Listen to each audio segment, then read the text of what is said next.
You all look so beautiful. Happy Mother's Day. Happy Divine Feminine Energy Day, because it's in all of us. It is in all of us, whatever you want to call it. So, how many biological moms do we have in here? How many real? Look at us! Yay! Okay, awesome. How about stepmoms? Any stepmoms? Yeah. Dads as moms? Oh, come on, dads as moms. There you go. Yep. Okay, how many here have given birth to an idea? Everybody's hand should be up. Everybody. Given birth to a company or an invention. Okay, there you go. That's what we're talking about. How many here have been born? Okay, all right, good. All of our hands are up. Ernest Holmes said this. He said, we are accustomed to thinking of the fatherhood of God, right? Jesus talked about our Father, which art in heaven.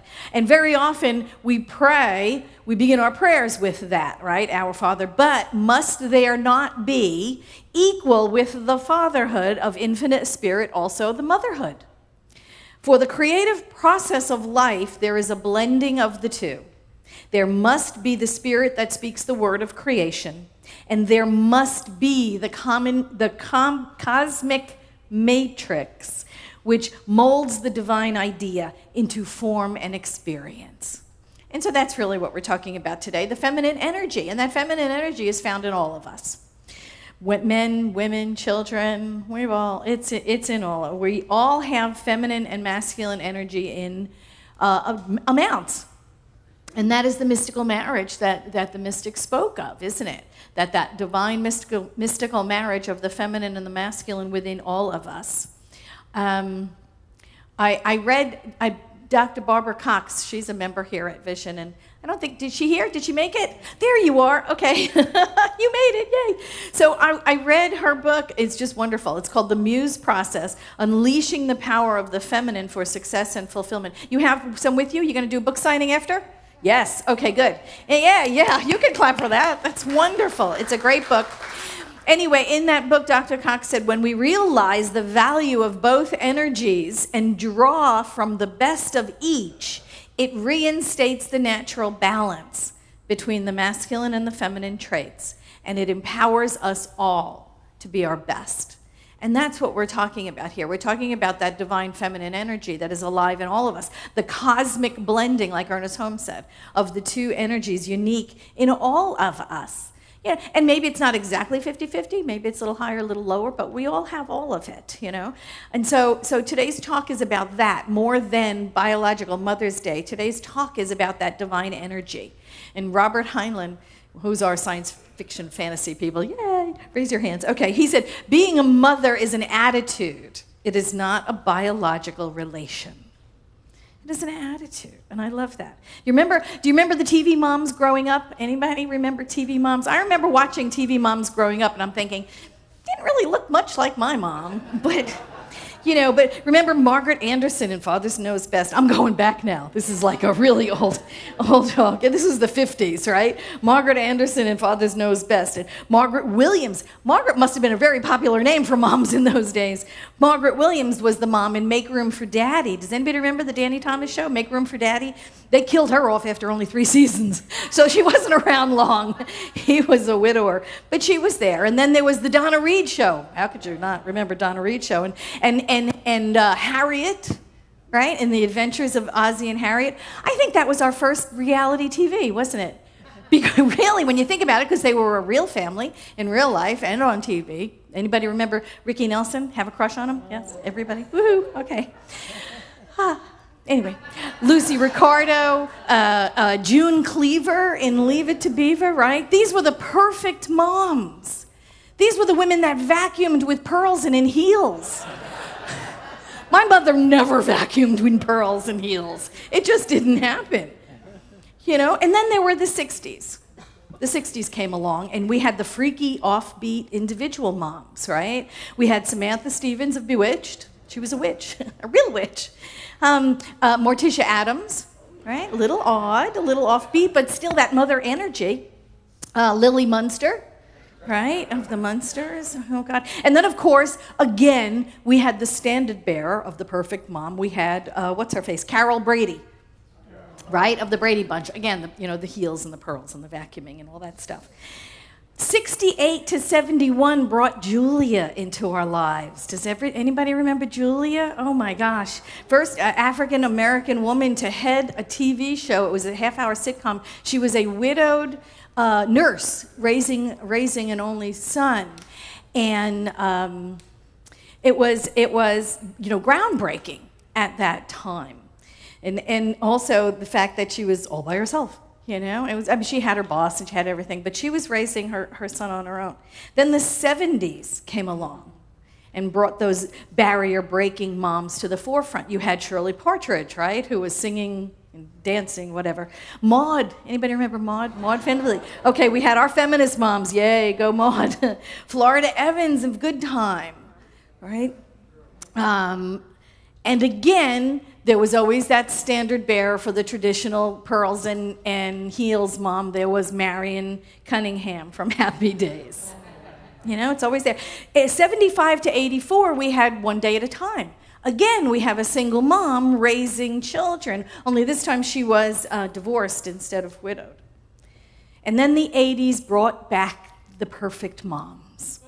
Claire Huxtable, Elise Keaton of Family Ties, Marge Simpson, and yes, I am including her as a perfect mom. Marge Simpson, always wanting to do the right thing. And then the 80s also brought us the anti-perfect mom, right? We had Peg Bundy, married with children. Oh my God. And then in the 90s, we had bad moms. Any of the Real Housewives of ... fill in the blank, it doesn't matter. Any of those Real Housewives shows are awful, terrible moms. Oh my God. Just holy moly. And then in the 2000s, we had moms that are just hanging on. They're just hanging in there, right? The mother and daughter moms on Mom. That's a show that's currently... And then Lori, I don't know if anybody watches Walking Dead, but Lori of Walking Dead, these are the people that are just hanging on by a shoestring, and I am not even going to mention Cersei Lannister. We're not even going to go there. Not going there. So you can see these archetype moms, right? They're just, they're perfect, they're imperfect, they're struggling with their own addictions, they're struggling with their own overwhelm, they're absolutely doing everything. They're doing everything. So we've moved a long way from the 50s moms, the divine feminine showing itself as ever caring, ever nurturing, never losing her temper, always peaceful, always compassionate, patient, the Madonna, But then what happens is the feminine archetype rears its ugly head in anger and destroys when it has to. The divine feminine is fierce. It is fierce. It is not just passive. The divine feminine is strength, like a mama bear, right? Protecting its young. We've seen that side of the divine feminine. It exists from one extreme to another, the divine feminine energy, from Donna Reed to Peg Bundy and everything in between. We are familiar with that ever-patient one, the ever-patient, kind, long-suffering matriarch. But what about that fierce, independent destroyer of the status quo? That's feminine energy as well. And so just like we like to know the energy of creating new things, which is the feminine energy, new birth, new things, that is absolutely also releasing the old is also the divine feminine at work in our lives. So let's talk about the great mother Kali. Kali, the Hindu goddess of time and change and power and destruction. That's feminine energy as well. She is a formidable vision. She's often presented as dark and violent.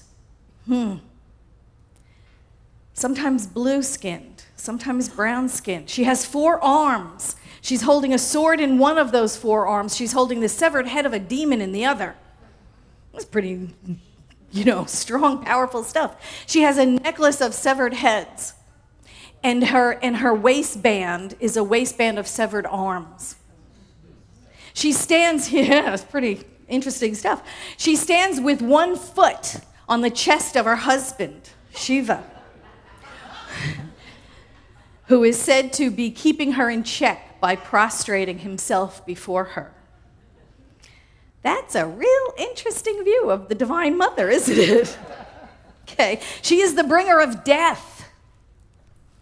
But it is death to the ego. It is death to the false self. It is death to the outgrown. It is death to what no longer serves us. This is an important part of the divine feminine. She is that maternal strength that says, I'm not doing this anymore. That's huge and powerful stuff. She is stepping up and claiming her power. She is the reminder that we are the I am, that it exists within us, just like it exists within everyone. We are not our bodies. We are not our roles. We are not our chosen professions. We are not our hobbies. We are the great I am, and we exist in everyone, everyone. And we have to destroy the old and the outdated and what no longer fits us in order to take on new creation. We have to let go of things before we can embrace things. We have to let go of the stuff that no longer serves. We just don't go through life collecting stuff and collecting stuff and collecting stuff and never getting rid of anything, do we? We have to have a balance of both. And Kali is one of those most popular forms of the divine in India, especially among women. She is the great destroyer. She is even more powerful than Shiva. And she destroys. But she destroys in order that new things get born. New things to get to be born. So sometimes we refer to her as the shadow nature of our lives, right? Sometimes we're not looking over there because it's really uncomfortable. Because as people, we need to know our balance between acquiesce, right? When to acquiesce and when to stand in our power. We have to find that balance within ourselves. And you know, women have traditionally not run things. So Kali is an important energy to incorporate into our beingness, to stand in our power, to claim our good, to know our truth, you know. And there have been women like that throughout history. Women's Day, well, Mother's Day, I should say, Mother's Day is really about women standing in their power. Julia Ward Howe was the woman who started the trend, this Mother's Day. This is really cool, she was the author of the song, The Battle Hymn of the Republic. But after seeing the devastating effects of civil war, death and disease and famine and poverty, she began advocating for a Women's Day of Peace, a Mother's Day of Peace in 1870. And so the 1870s was a real interesting time for the women's movement. You had the women's suffrage movement in particular, right? And you had the Franco-Prussian War going on. And she looked at this and she began asking herself, why do we do this? Why are nations at war with each other? In particular, she began to thinking about what could be possible for women to do on behalf of humanity. Women at that time were supposed to be at home, right? Cooking and cleaning and having kids and not being on the world stage at all. They were never supposed to be out making speeches or organizing a movement or working for change. And then here she was, right? Here she was, Julia Ward Howe, doing that very thing. This is the Kali energy. She bucked the trend. She's rearing her ugly head. She is howling in outrage and anguish and anger. She wanted to find a way for women to express what she thought was the innate love for God and love for humanity. And she thought that being a mother was a really powerful experience. And that having been a mother, that no one could willingly see their babies be sent off to war to be killed or maimed, slaughtered. And so she worked tirelessly on behalf of her dream. Don't get upset here, men, but her theory was just that men seemed to be innately aggressive. And the only hope for civilization was for a woman to speak a different kind of voice. And at that time period, you could understand that.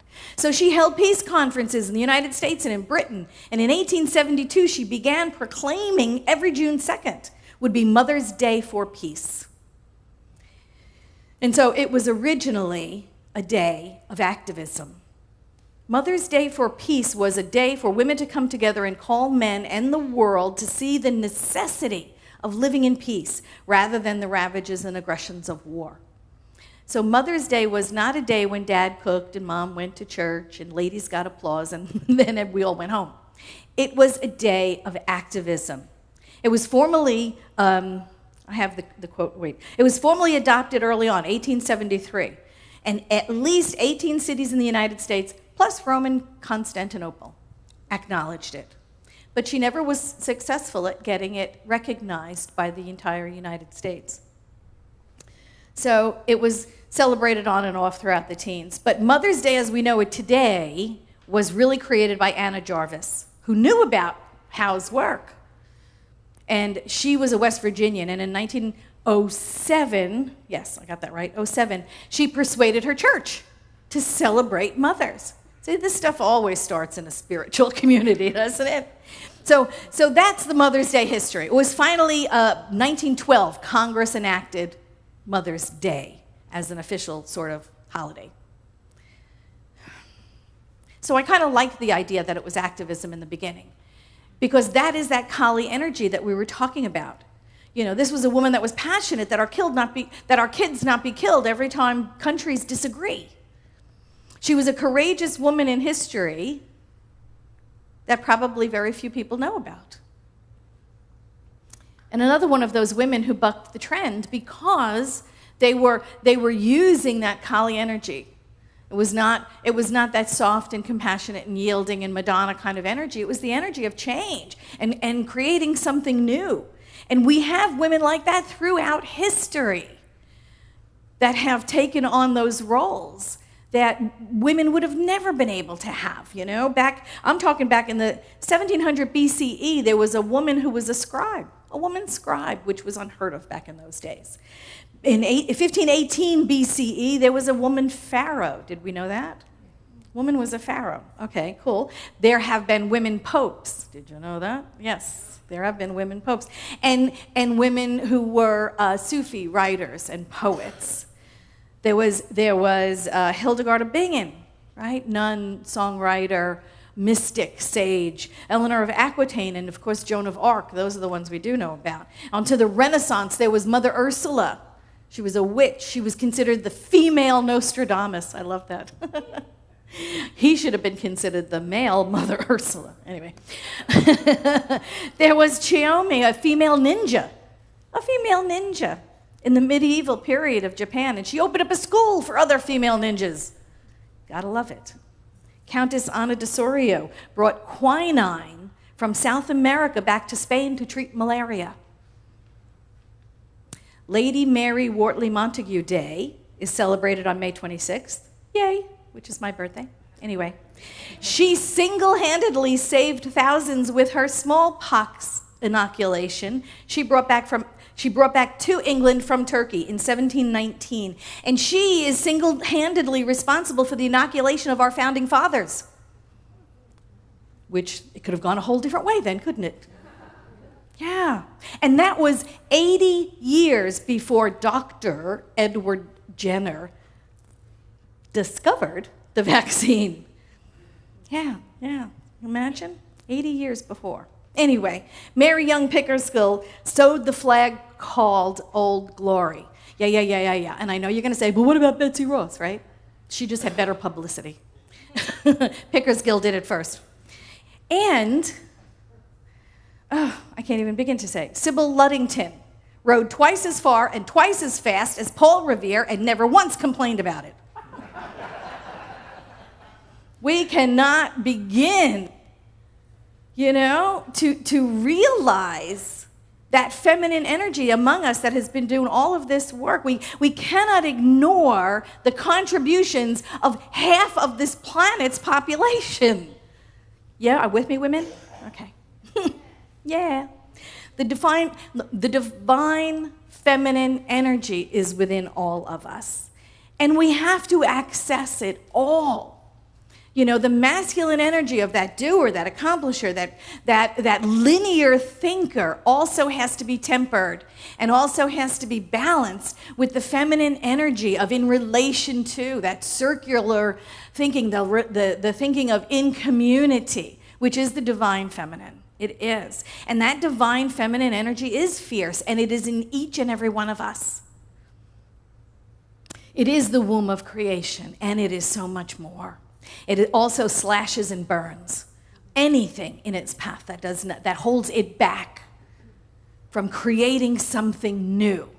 And isn't that what we're here to do?